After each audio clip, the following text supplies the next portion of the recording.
নমস্কার, দেখছেন কলকাতা টিভি। আমি সুদীপ্ত রয়েছি আপনাদের সঙ্গে। শুরু করছি সেরা 10। প্রথমে যে খবরের দিকে নজর রাখবো, আরজিকর কাণ্ডে সিবিআই তদন্তের নির্দেশ। ফাইল, সিসিটিভি এবং এই সমস্ত কিছুই হস্তান্তর করতে হবে আদালতকে এবং আদালতের নজরদারিতে তদন্ত চলবে এবং এজলাসেই সিবিআইয়ের হাতে কেস ডায়েরি হস্তান্তর করার কথা বলেছেন প্রধান বিচারপতি। এখন থেকেই তদন্তভার সিবিআইয়ের হাতে, পাশাপাশি চিকিৎসকদের কর্মবিরতি তোলার আবেদন আদালতের। রবিবার পর্যন্ত যদি তারা কুল কিনারা করতে না পারেন, কারণ ভেতরেও তো অনেকে আছে, তাহলে এই কেসটা আমরা আমাদের হাতে রাখবো না, আমরা সিবিআই কে দিয়ে দেবো। ডেডলাইন ছিল রবিবার, তার আগেই কলকাতা পুলিশের হাত থেকে মামলা সিবিআই এর হাতে। আরজি করে ছাত্রীকে ধর্ষণ করে খুনের মামলায় এখন থেকে তদন্তে কেন্দ্রীয় গোয়েন্দা সংস্থা। আমরা দেখতে পাচ্ছি ঘুমন্ত অবস্থায় নৃশংসতম অত্যাচার, তারপর শ্বাসরোধ করে খুন। এই নির্মম ঘটনার নেপথ্যে কে বা কারা, এই প্রশ্নেই তোলপাড় রাজ্য। এক সিভিক ভলেন্টিয়ার গ্রেপ্তার, কিন্তু তাতে সন্তুষ্ট নয় নিহত ছাত্রীর পরিবার থেকে আন্দোলনকারীরা। তাই হাইকোর্টে একাধিক মামলা। সিবিআই তদন্তের নির্দেশ কলকাতা হাইকোর্টের প্রধান বিচারপতি ডিভিশন বেঞ্চের।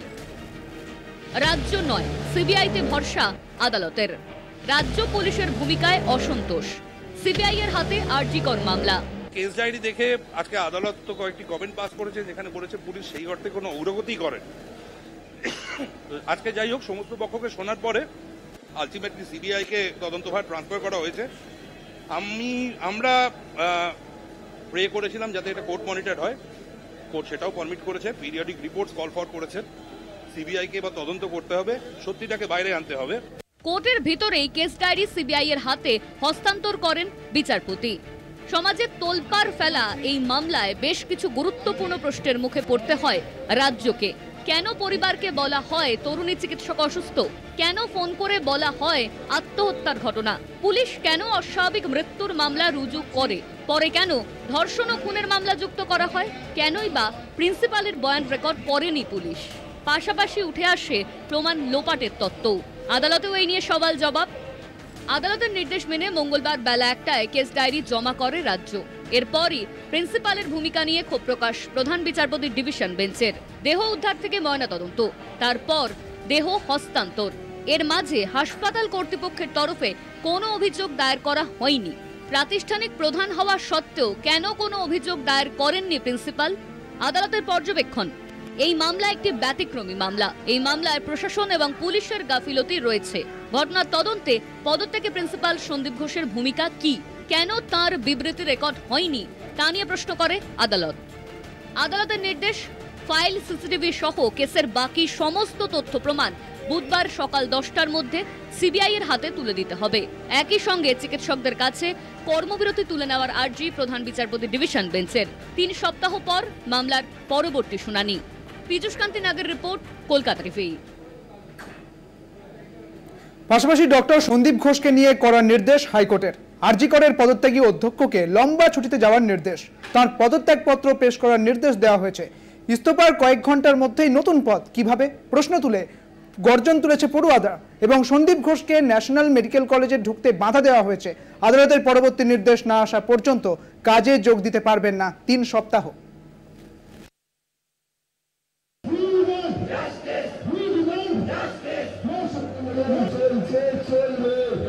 অন ডিউটি মহিলা চিকিৎসককে ধর্ষণ করে খুন।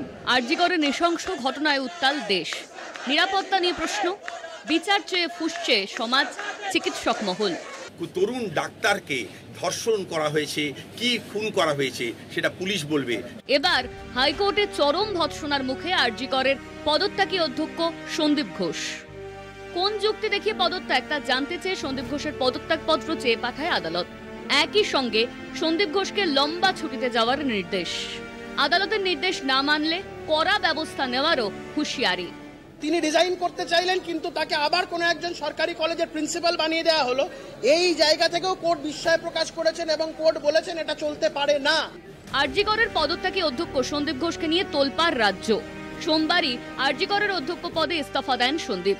যদিও সন্দীপের বডি ল্যাঙ্গুয়েজে তিনি যে অনুতপ্ত তা একেবারেই বোঝা যায়নি। ইস্তফার কয়েক ঘন্টার মধ্যেই ন্যাশনাল মেডিকেল কলেজের অধ্যক্ষ পদে দায়িত্ব দেওয়া হয় তাঁকে। এরপরই বাড়ে বিক্ষোভের ঝাঁজ। রাতেই অধ্যক্ষের ঘরে তালা ঝোলায় আন্দোলনকারী পড়ুয়ারা, তাকে ধাওয়া করা হয়, যেই ছবি সমাজ মাধ্যমে ভাইরাল। সন্দীপের নতুন নিয়োগ নিয়ে বিতর্কের ঝড়। কেন তড়িঘড়ি সন্দীপকে পদে বসাতে মরিয়া স্বাস্থ্য ভবন? কতটা প্রভাবশালী হলে পদত্যাগের কয়েক ঘন্টার মধ্যে ফের সিস্টেমে ফেরা সম্ভব?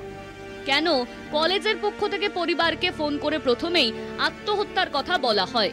এই প্রশ্নের উত্তর জানতে ইতিমধ্যেই লালবাজারে তলব করা হয়েছে সহকারী সুপার ও চেস্ট বিভাগের প্রধানকে।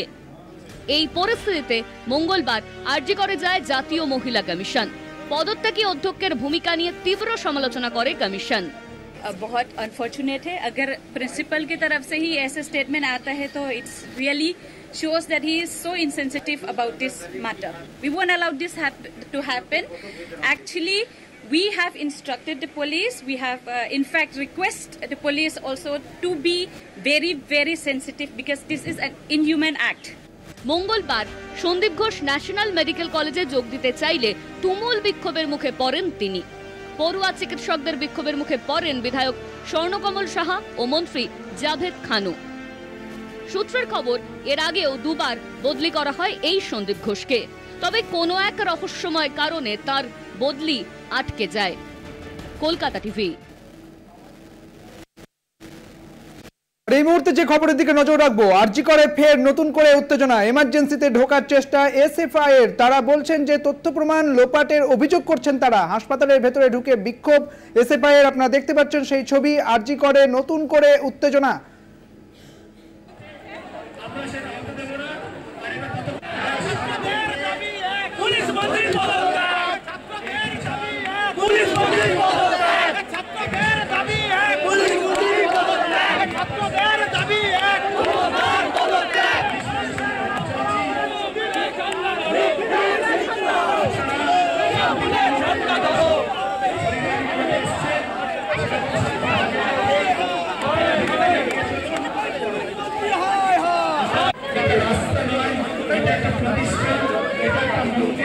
চলুন দাদা, চলুন চলুন চলুন চলুন।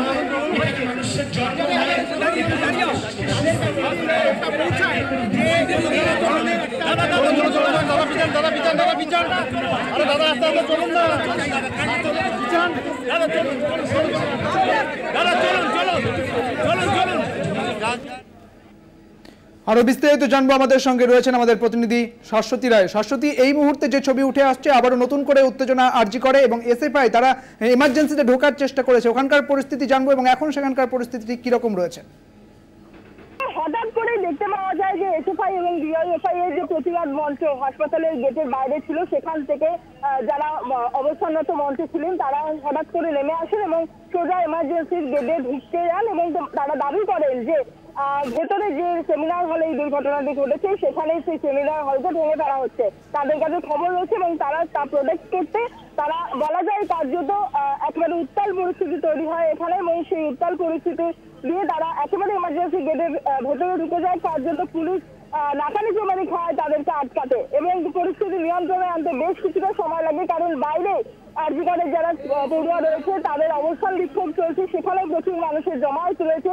তার মধ্যে এই পরিস্থিতি কার্যত বলা যায় যে হাসপাতালের নিরাপত্তার আরো একটি নগ্ন ছবি সামনে উঠে এসছে এবং তারপর কিছুক্ষণ বাদে সেই নেতৃত্বরা বেরিয়ে আসেন এবং তারা বাইরে এসে বলেন যে তারা চেষ্টা করবেন যে কোনোভাবেই যাতে সিবিআই এর হাতে যতক্ষণ না পর্যন্ত সমস্ত তদন্তভার প্রক্রিয়া উঠে যায় ততক্ষণ পর্যন্ত সেই সেমিনার হলে নিরাপত্তার জন্য তারা রাস্তায় থাকবেন এবং বলা যায় যে হাসপাতালের মধ্যে এইভাবে কার্যত একেবারে হঠাৎ করে জনমানুষের একটা মানে তোর হঠাৎ করে ঢুকে পড়ায় কিন্তু যথেষ্ট মাত্রায় উদ্বিগ্ন হয়ে পড়েছিলেন যারা রোগীর পরিবার রয়েছেন, কারণ বহু মানুষ এখনো হাসপাতালে চিকিৎসাধীন, তাদের পরিবারের লোকজন তারাও কিন্তু এখানে উপস্থিত। তার জন্য বলা যায় যে একটা উত্তেক্ত পরিস্থিতি এখানে তৈরি হয়েছিল এবং বেশ কিছুক্ষণের জন্য সেই উত্তেজনা স্লোগানিং থেকে শুরু করে সমস্ত কিছু এমার্জেন্সি ওয়ার্ডের বাইরের গেটের সামনে কার্যত চলেছে। কলকাতা পুলিশের সশস্ত্র বাহিনী তারাও এখানে উপস্থিত এবং তার সঙ্গে সঙ্গে সিভিক ভলেন্টিয়ার রয়েছে কেন ভেতরে সেই নিয়েও কিন্তু প্রশ্নচিহ্ন তুলছেন সেই সমস্ত নেতৃত্ববৃন্দ এবং তাদের বক্তব্য যে সেমিনার হলকে প্রোটেক্ট করার জন্যই তারা ভেতরে গেছিলেন এবং সেই সেমিনার হল ভেঙে ফেলা হচ্ছে বলে একটি কার্যত ভুয়ো তথ্য সামনে এসছে, তার উপর ভিত্তি করেই তারা এই এক প্রকার হামলাই চালায় হাসপাতালের ভেতর। বেশ, অনেক ধন্যবাদ তোমাকে শাশ্বতী। অর্থাৎ বোঝাই যাচ্ছে যে হাসপাতালে তথ্য প্রমাণ লোপাটের অভিযোগ তুলে এসএফআই তারা সরব হয়েছেন এবং তারা বিক্ষোভ দেখাচ্ছেন এবং এমার্জেন্সিতে ঢোকার চেষ্টা করেন তারা।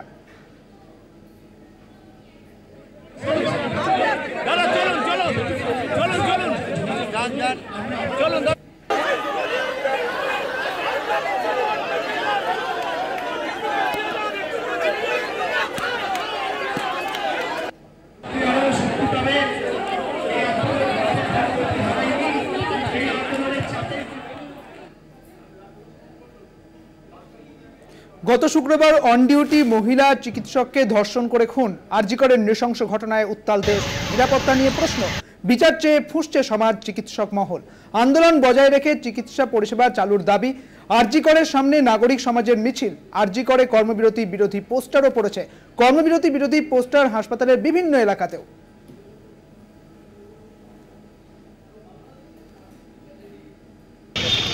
স্বাস্থ্য পরিষেবা বন্ধ করে প্রতিবাদ হোক, পরিষেবা বন্ধ করে প্রতিবাদ হবে না। প্রতিবাদ হোক, ডাক্তারের কর্তব্য দায়িত্ব মানুষকে পরিষেবা দেওয়া। একটা অন্যায় হয়েছে, মর্মান্তিক খুন হয়েছে, তার বিচার আমরাও চাই এবং এদের প্রতিবাদকে সম্পূর্ণ সমর্থন করি। কিন্তু জরুরি পরিষেবা আর হাসপাতালে যে সমস্ত পেশেন্ট ভর্তি আছে তাদের পরিষেবা বন্ধ করে নয়। গতকাল সুমন সরকার নামে কার্ডিয়াক বিভাগে 3 দিন ট্রিটমেন্ট না পেয়ে 34 বছরে একজন যুবক মারা গেছে। পিয়ারুল হক মুর্শিদাবাদ জেনারেল হসপিটালে মারা গেছে। আমরা নাগরিক সমাজের পক্ষ থেকে ছাত্র সমাজের কাছে, ডাক্তার সমাজের কাছে আবেদন করছি, আপনারা আন্দোলন করুন। আপনাদের আন্দোলনে আমাদের পূর্ণ সমর্থন আছে। সরকার ইতিমধ্যেই অনেক কড়া পদক্ষেপ নিয়েছে। ভরসা রাখুন, আস্থা রাখুন, বিচারের বাণী নীরবে নিভৃতে কাঁদবে না। আমরা আপনাদের সাথে আছি, কিন্তু দয়া করে অনুরোধ, স্বাস্থ্য পরিষেবা চালু করুন।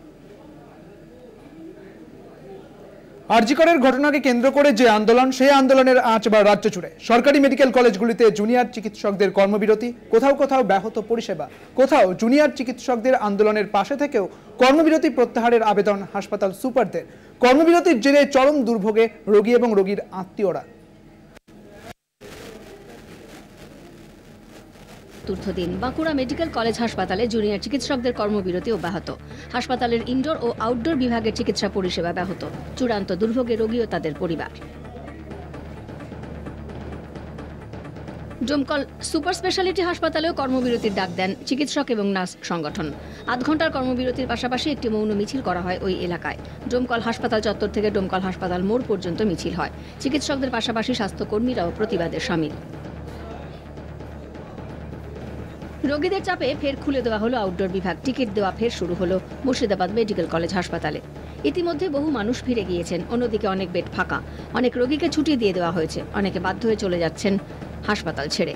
আরজি কর কাণ্ডে কর্মবিরতির জেরে আউটডোর বিভাগ টিকিট দেওয়া হঠাৎই বন্ধ করে দেয়। এই ঘটনায় চরম বিপাকে পড়েন আউটডোরে রোগী ও রোগীর আত্মীয়রা। জুনিয়র চিকিৎসকদের কর্মবিরতি তুলে নেওয়ার আবেদন মুর্শিদাবাদ মেডিকেল কলেজ হাসপাতালের অধ্যক্ষ এবং হাসপাতাল সুপারের। অবিলম্বে জুনিয়র চিকিৎসকদের কাজে ফেরার অনুরোধ জানিয়ে হাসপাতালের অধ্যক্ষ ডাক্তার অমিত কুমার না বলেন, হাসপাতালের ছাত্রছাত্রীদের ক্যাম্পাসে বাড়তি নিরাপত্তার ব্যবস্থা করা হয়েছে। পর্যাপ্ত আলো থেকে আরও অনেক সিসিটিভি ক্যামেরা লাগানো হয়েছে, পাশাপাশি নিরাপত্তা রক্ষীও বাড়ানো হয়েছে।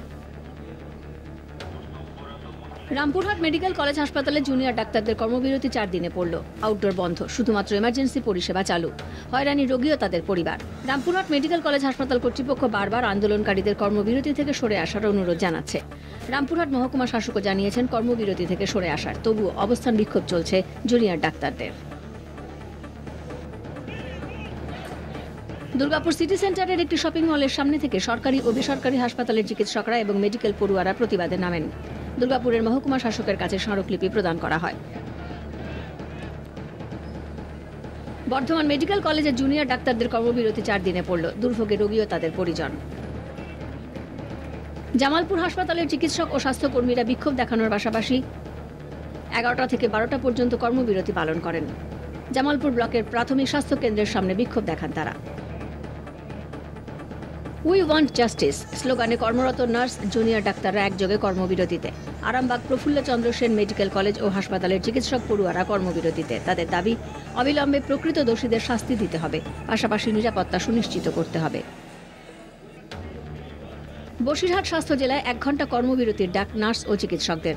সুন্দরবনের 10টি ব্লকের প্রায় 30 লক্ষ মানুষ এই স্বাস্থ্য হাসপাতালের উপরে নির্ভরশীল। হাসপাতাল সূত্রে জানা গেছে, হাসপাতালের সমস্ত বিভাগে পরিষেবা বন্ধ রেখে 1 ঘন্টার জন্য কর্মবিরতি পালনের ডাক দেওয়া হয়েছে। আরজি করের ঘটনায় অপরাধীদের দৃষ্টান্তমূলক শাস্তি, ডাক্তারি পড়ুয়াদের নিরাপত্তা, ন্যায় বিচারের দাবিতে আন্দোলনে জলপাইগুড়ি গভর্নমেন্ট মেডিকেল কলেজের ছাত্রছাত্রীরা। মঙ্গলবার সকাল থেকে বিচার চায় কালো ব্যাজ পরে আন্দোলনে পড়ুয়ারা। তাদের পাশে থেকে মেডিকেল কলেজের শিক্ষকরাও পেন ডাউন রেখেছেন, তবে এমার্জেন্সি ও আউটডোর খোলা রয়েছে। আরজি করের ঘটনায় ন্যায় বিচার না পাওয়া পর্যন্ত আন্দোলন চলবে। কলকাতা টিভি। পরবর্তী খবরের দিকে নজর রাখবো, তবে একটা বিরতির পর সঙ্গে থাকুন। ফিরে এলাম বিরতির পর, আর যে খবরের দিকে নজর রাখবো, আরজি করের ঘটনার মধ্যে বাঁকুড়া মেডিকেল কলেজের মহিলা হোস্টেলেও রাতের অন্ধকারে পাঁচিল টপকে দুষ্কৃতীদের অনুপ্রবেশ। ঘটনায় আতঙ্কে হোস্টেলের মহিলা চিকিৎসকেরা। ফের লেডিস হোস্টেলের নিরাপত্তা নিয়ে বড়সড় প্রশ্নের মুখে বাঁকুড়া মেডিকেল কলেজের কর্তৃপক্ষ। যখন আরজিকর কাণ্ডে উত্তাল গোটা দেশ, ঠিক তখনই বাঁকুড়া মেডিকেল কলেজের লেডিস হোস্টেলে রাতের অন্ধকারে পাঁচিল টপকে দুষ্কৃতীর অনুপ্রবেশ। ঘটনায় আতঙ্কে হোস্টেলের মহিলা চিকিৎসকরা। ফের লেডিস হোস্টেলের নিরাপত্তা নিয়ে প্রশ্নের মুখে বাঁকুড়া মেডিকেল কলেজ কর্তৃপক্ষ। মহিলা চিকিৎসক সে এইখান দিয়ে সে যখন তার যে এই যে বিল্ডিংয়ে ঢোকার যে কোলাপসিবল গেট রয়েছে, সে কোলাপসিবল গেট যখন এখানে এসে সে দাঁড়ায়, তখন দেখতে পাই ঠিক ওই জায়গাটাই, যেখানটায় নোংরা আবর্জনা রয়েছে, ঠিক ওই জায়গাটায় একজনকে দাঁড়িয়ে থাকতে দেখে। তার মুখে কালো রঙের রুমাল বাঁধা ছিল। একজন অনুপ্রবেশকারী সে হঠাৎ করে তেড়ে আসে এই চিকিৎসকের দিকে। তখন ওই চিকিৎসক সোজা চলে আসে এখানে যে গার্ড রুম রয়েছে, সেই গার্ড রুমে গেছে। গার্ডকে সে এখানে গার্ডকে জাগানোর পর, গার্ডকে তোলার পর, গার্ডকে নিয়ে এসে সেই বিষয়টা দেখানোর পরেই ওই চিকিৎসক এখান থেকে সোজা চলে যায়। ঠিক এই জায়গা ধরে, এই রাস্তা ধরে দেখার পর সে দেখতে পায় ঠিক ঝোপের অংশ দেখা যাচ্ছে। ডান দিকে, বাঁ দিকে যে ঝোপের অংশ দেখা যাচ্ছে, আমার ডান দিকে যে ঝোপের অংশ দেখা যাচ্ছে, ওই ঝোপের অংশের সে লুকিয়েছিল, ওই অনুপ্রবেশকারী লুকিয়েছিল।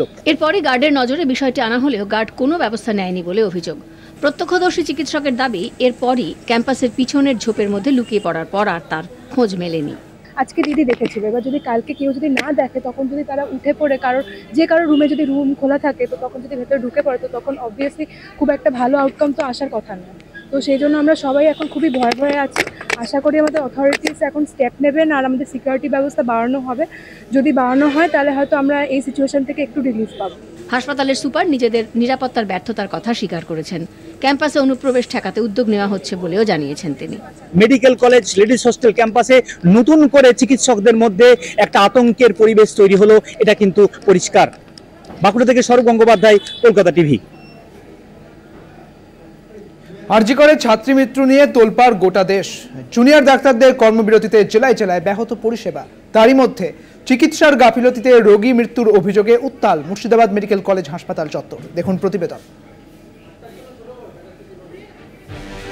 সোমবারের পর মঙ্গলবারও রোগীর মৃত্যুতে উত্তাল মুর্শিদাবাদ মেডিকেল কলেজ হাসপাতাল। মৃত বিদ্যাসাগর সরকার, বহরমপুর থানার চরমহুলার বাসিন্দা। ঘুমন্ত অবস্থায় বিছানায় সাপে কামড়েছিল ওই ব্যক্তিকে। পরিবারের দাবি, আধ ঘন্টার মধ্যে কর্ণসুবর্ণ হাসপাতালে আনা হয়। শারীরিক অবস্থার অবনতি হওয়ায় মুর্শিদাবাদ মেডিকেল কলেজ হাসপাতালে রেফার করা হয়। সেখানেই এদিন সকাল 8টা নাগাদ মৃত্যু হয়। পরিবারের অভিযোগ, দুটি ইনজেকশন দিয়ে রোগীকে বিছানায় হাত পা বেঁধে ফেলে রাখা হয়। তারপর শরীর নীল হতে শুরু করে। অভিযোগ, সেই অবস্থায় ডাক্তার নার্সদের ডাকলে উল্টে ধমক দিয়ে তাড়িয়ে দেওয়া হয়। 3টা 10-এ আমরা কর্ণসুবর্ণ নিয়ে গেছিলাম, ওখান থেকে ট্রান্সফার করে দেয়। এখানে এসে 2বার ইনজেকশন করেছিল ভর্তি করার পর। আর কিছু হয়নি, মারা গেল আজকে সকালে। চিকিৎসা বলতে ওই একবার ডাক্তার দেখেছে, ওতে যা চিকিৎসা। ভর্তি 1.5 ঘন্টা। হ্যাঁ হ্যাঁ। চিকিৎসা হলে আমার স্বামীকেও বাঁচানো যেত, দাবি মৃতের স্ত্রী সুভদ্রা সরকারের। কোনো ডাক্তার ভালো করে চিকিৎসা করলো না, ওই বলছি তখন আমাকে ধমক দিচ্ছে, বলছে ঠিক ভালো হবে, বারবার কি ওষুধ আছে দিয়ে যেতে হবে নাকি। ওই দুটো হাতে ইঞ্জেকশন দিল, আর একটা ওই এখানে ভরে দিল এই ইঞ্জেকশনটাই, আর সেরকম চিকিৎসা করেন ভালো। আবার যখন খুব লিল বডি হইতে লেগেছে, খুব যখন ছটপট করেছে, তখন পা হাত ওরা বেঁধে দিল। বেঁধে দিয়ে এখানে তখন খুব বলতে লাগলাম যে এরকম আর খুব জোশে নিঃশ্বাস পেয়েছে, তখন অক্সিজেন দিল আর 1-2 ইঞ্জেকশন দিল। বিনা চিকিৎসায় মৃত্যুর অভিযোগ অস্বীকার হাসপাতাল কর্তৃপক্ষের। মুর্শিদাবাদ থেকে কল্যাণ চন্দ্র রিপোর্ট, কলকাতা টিভি। সেরা 10 আজ এই পর্যন্তই। দেখতে থাকুন কলকাতা টিভি, রাত 3, 7 3।